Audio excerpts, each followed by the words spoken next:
I'm actually thinking about a movie I just watched. Must be Oscar season or something.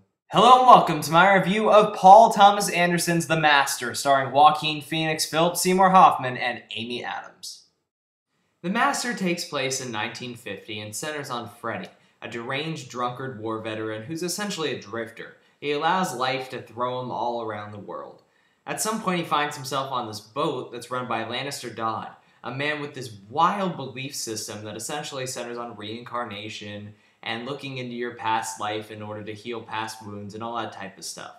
Phoenix gets sucked in by this, and Dodd takes him under his wing as kind of a protege, and the rest of the movie is essentially an expose on religious organizations and the cult-like fiendish following that they involve, even when the basis of it is sometimes just utter nonsense.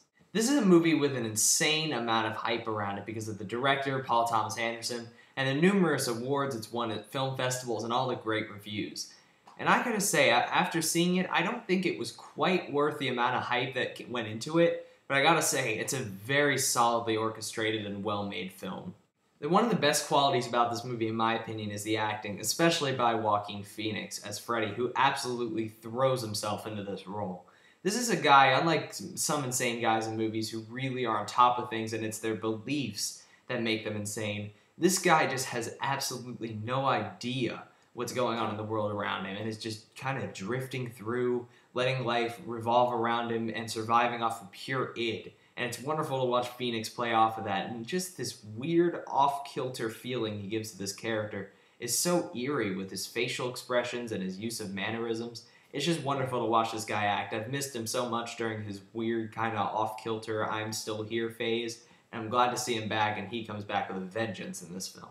Philip Seymour Hoffman is also great in the film as a guy who's different from Phoenix and yet very similar to him as well. He's a man who can engross a whole room and get them captivated and believing in what he's saying, and he's not per se confused about how to go about his life, but at the same time I believe that his character is confused as to whether or not he believes in. And that confusion really melds well with Phoenix's utter madness, and the two of them really have a great dynamic in the film. This movie, as I mentioned before, is directed by Paul Thomas Anderson, who's previously directed Boogie Nights, There Will Be Blood, Magnolia, and Punch Drunk Love. Now, I've been back and forth on this guy's films. Boogie Nights I enjoyed but had issues with, but There Will Be Blood I thought was a masterpiece. I think that this guy is an excellent filmmaker, but not the best storyteller. Everything involving the execution of this screenplay Anderson does flawlessly here. The direction of the actors, the cinematography, oh my god, is gorgeous in this film. Jesus Christ. Everything that involves water in this film is just an absolute masterpiece to look at. But even everything else, just the way he decides to frame these shots and just shooting on 70mm to give it that just elevated, wonderful look. It's a beautiful looking film, and it keeps you engrossed just to see what kind of amazing shots this guy uses. And I love his use of long pans instead of cut across a room. He has a great sense of when to cut and when to just stay in the room with the characters, and I love that about this guy. But I feel like in this case especially, his storytelling tendencies are just a tad bit weak at times. I loved the first half of this film. I found it fascinating, these whole religious ideals, these dynamics between the characters, all of it was just excellent. But at the same time, that second half of the movie, and I had a similar problem with Boogie Nights, it veers off into this weird kind of non sequitur direction where it just kind of goes nowhere, in my opinion, and doesn't ever really recover. Now, I'm not the type of person who goes in every movie thinking, hey, it needs to have a big old climax and go places every single second. I'm not that kind of person.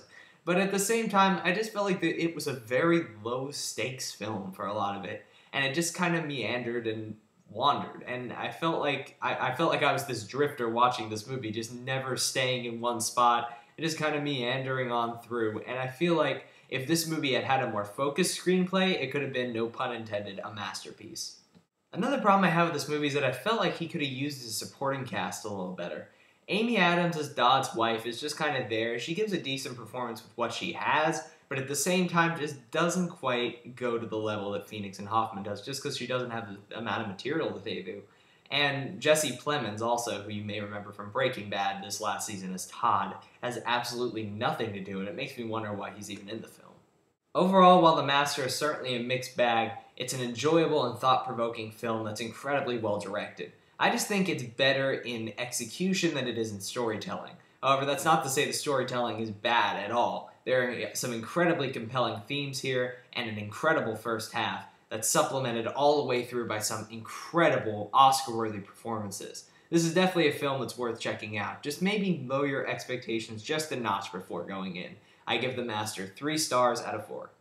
And that was my review of The Master. I hope you enjoyed it. If you did, please subscribe to my channel. And until next time, guys, I'm Movie Kid Mike.